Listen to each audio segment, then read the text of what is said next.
Why do your plants keep dying? If you've been trying to garden for a while, you've probably planted something, given it some sun and water, and it still died. Why do they do that? What are you doing wrong? Or maybe you've got some plants that you've planted that are starting to look a bit droopy or dry or sad, and then nothing you do seems to be fixing them. How do you prevent this from happening?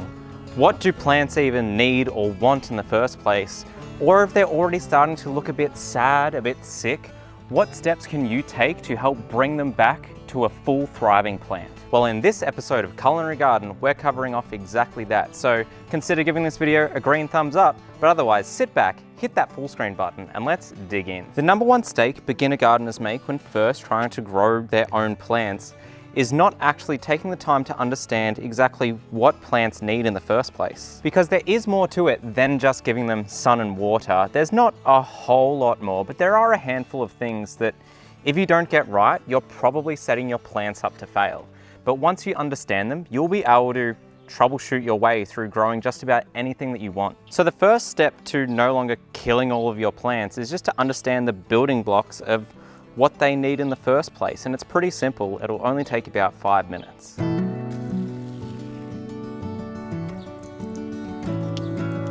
Now, the first one shouldn't surprise you at all, or no judgment if it does surprise you. We've all got to start somewhere, but that's of course water. But what I think a lot of gardeners get wrong is not really understanding the role that water plays in our plants. Because I think some people think that water is actually what plants eat. But the way that they use water is really similar to us in that if I fed you nothing but water, do you think you'd live pretty long? Of course, if I stopped giving you water, you would die before I stopped giving you food, but a life on nothing but water isn't going to go too well for you. Water is an incredible substance, literally the key to life on Earth, but what actually makes it so special and how does this relate to the garden? Well, the reason that water is so important for life is that it's actually an incredible solvent. And plants like us use water for exactly that purpose. We fill ourselves up with water because it does such an amazing job of being able to dissolve anything that we want into it. Nutrients for plants, blood cells for us, sugars. We get to dissolve them into water and then transport them throughout our bodies however we want. Have you heard that factoid that tomatoes or cucumber are about 90% water? Well, this is why, is that plants are all about 80% water, and the way that they actually fill themselves is all of the individual cells are like a balloon that gets filled up with water, and then floating in that water are the couple of components of the cell, like the mitochondria and the others. I'm not that much of a biologist.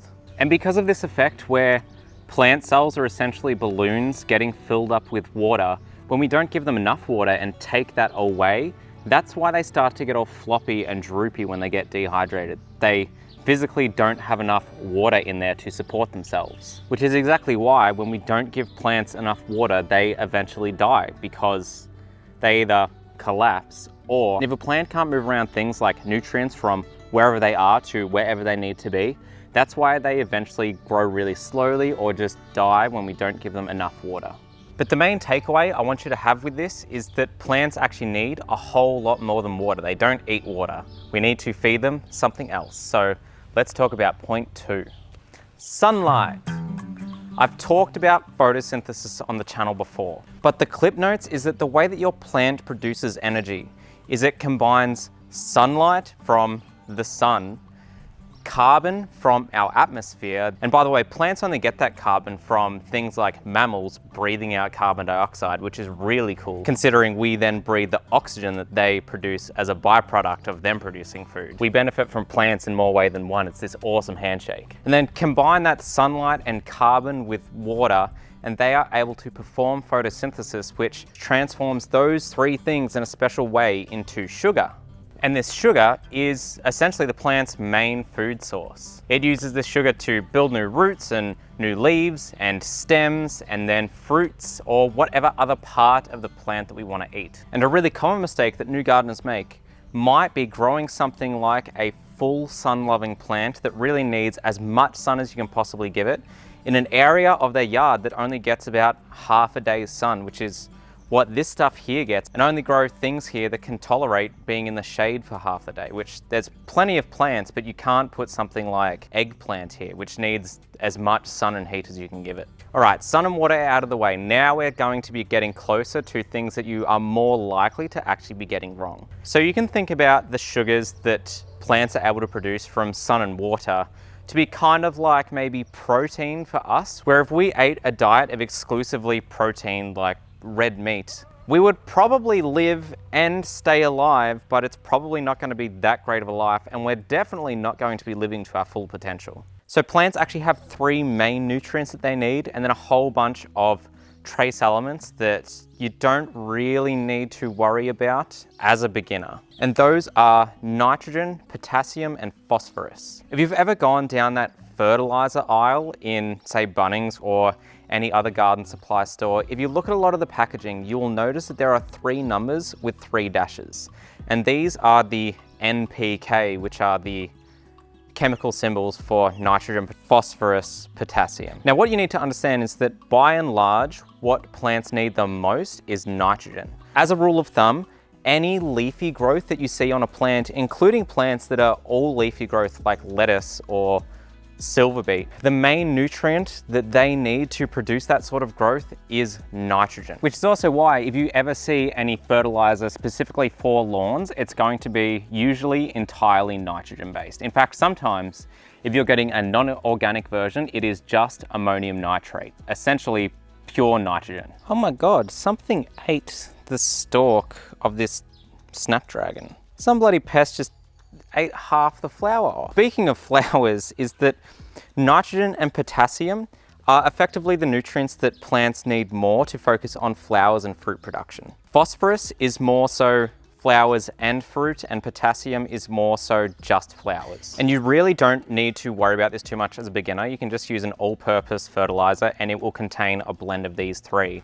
But this is why advanced gardeners get a little bit more technical into choosing when they use what type of fertilizers on their plants. So right now at this stage in the tomatoes growth, I'll be giving them a lot more nitrogen. And then once they get more towards bearing a lot of flowers and fruit, that's when you start focusing more on the potassium and phosphorus. But again, that's like a 5% increase in productivity at most. It's something you absolutely do not have to worry about ever if you don't want. So if you're wondering what's the 2-second guide on how you should fertilize your garden, if you're new, stick to either a all-purpose granular fertilizer, which you will find in any nursery. They just come in a bucket and they're little pellets of fertilizer that as they get watered in or rained on will slowly break down and slowly release into your soil. All the other products that I use a lot are these all-purpose liquid fertilizers, which are things like fish emulsion or seaweed based. These ones you do need to apply a bit more regularly, like once every 2 weeks or so, once we're actually growing a fair bit. But this stuff is a full-on sugar hit for the plants. They grow really quickly when you're giving them something like this, which is a really available form of those nutrients for the plants to take up. Now let's talk about the other hidden gotcha that you might be getting caught out by a plant that's just suddenly dying. And by the way, I'm sorry this explanation's taking a little bit longer than I thought it would. So if you're still watching, please let me know in the comments. We're getting a little bit more detailed, but this is super important to know if you want to be a really good gardener really quickly. And you need to understand how plants think, how they think. If you've ever wondered why a plant knows when to pop up or when to start fruiting or start flowering, or maybe why you can't get some stuff growing during the winter, plants think in hormones.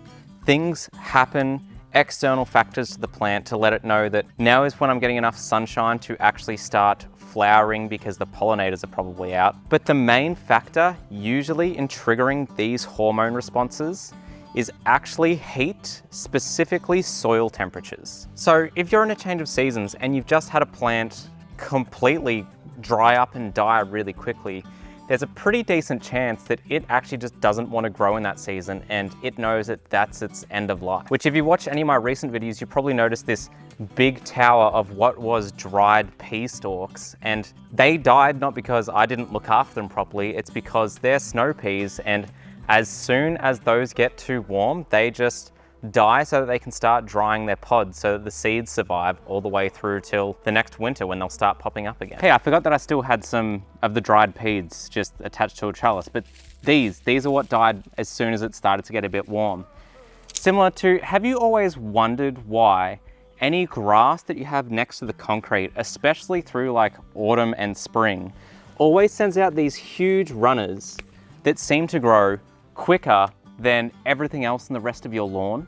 The reason why is that your concrete is a huge heat sink and manages to stay warmer than the soil temps in the rest of your yard, which is why grass species like kikuyu that are really warm-loving varieties will always grow a whole lot quicker when they're next to concrete, because during the winter, this part of the plant thinks that it's summer, it's time to grow as quickly as I possibly can, but the rest of the lawn is sitting in 10-degree soil that knows that, oh, it's too cold. I need to really just shrivel up and try and hold myself together till the warm gets here again. And now that you're getting all of those things correct, just about the last thing you need is some really good soil that has lots of nutrition, lots of organic material, and is at least a fair bit aerated. That's right.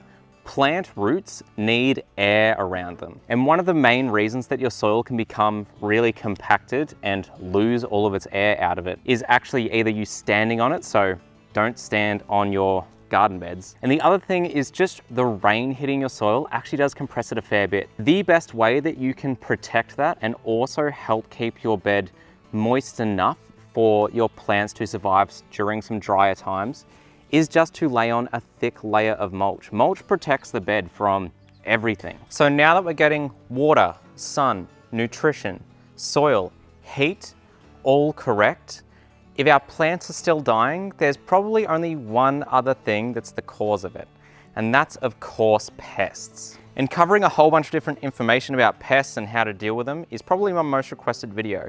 And I actually started writing that video and I realized that I wouldn't be able to explain everything you need to know about pests without going through everything in this video first.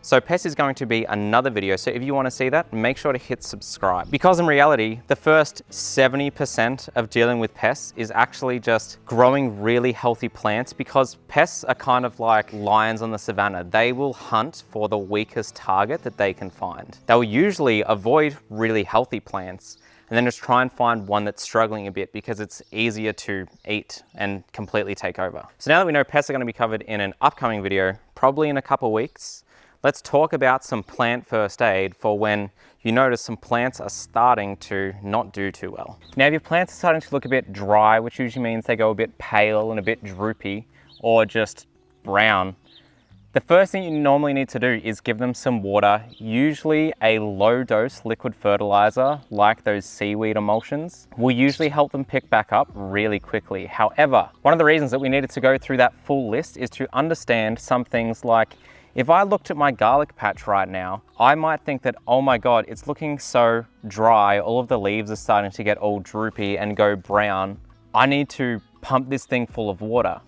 But if we remember heat being a big factor, we're only a week away from December when it's time to harvest garlic here. And to get big harvests of garlic, and also the natural part of its life cycle is it just dries off a whole lot right now to put all of its energy back into the bulb below the soil. So it's really important to check with whatever crop and variety that you're growing that if it is its natural point when it wants to do something like dry off or die, say when the tomatoes hit winter, they will start doing something similar. That we're not just suddenly dumping a whole bunch of water and fertilizer on this, because that would actually be quite detrimental to us getting decent harvest from this garlic. But if you have a plant that should be in season and you've taken care of all of its basic needs and then it's not looking too good, or maybe you went away on holiday and you let it get too dry and then you're trying to bring it back, more often than not, the perfect first aid for a plant is actually amputation, which may sound drastic, but in general, plants are really great at putting out whatever leafy growth that it needs. But what you'll find is that if it gets a bit too weak, it can really struggle to support the life of everything currently attached to the plant. And what it will start doing when it gets too dry is it starts to draw all of the nutrients back into the root ball and like the really stalky central part of the plant. Kind of similar to how if we start to hit hypothermia, all of our blood supply just goes back into our torso. It's exactly what plants are doing. So if we are then starting to cut away everything that is the slightest bit dry or damaged, we're actually helping it with that process. And then as long as we leave even only a couple of leaves, it will have enough sugars in that little ball to be able to make enough leaves to be able to start the whole photosynthesis process again, and then burst all the way back to a full flush plant, which if you watched my spring garden update, you'll notice that this was completely collapsed on the ground because I tried to transplant it from a different garden bed over to here. I did cut off a fair bit of it, and then look at it about 3 weeks later, it's huge. And the other thing that's important to remember is that plants aren't always going to tell you exactly what's wrong.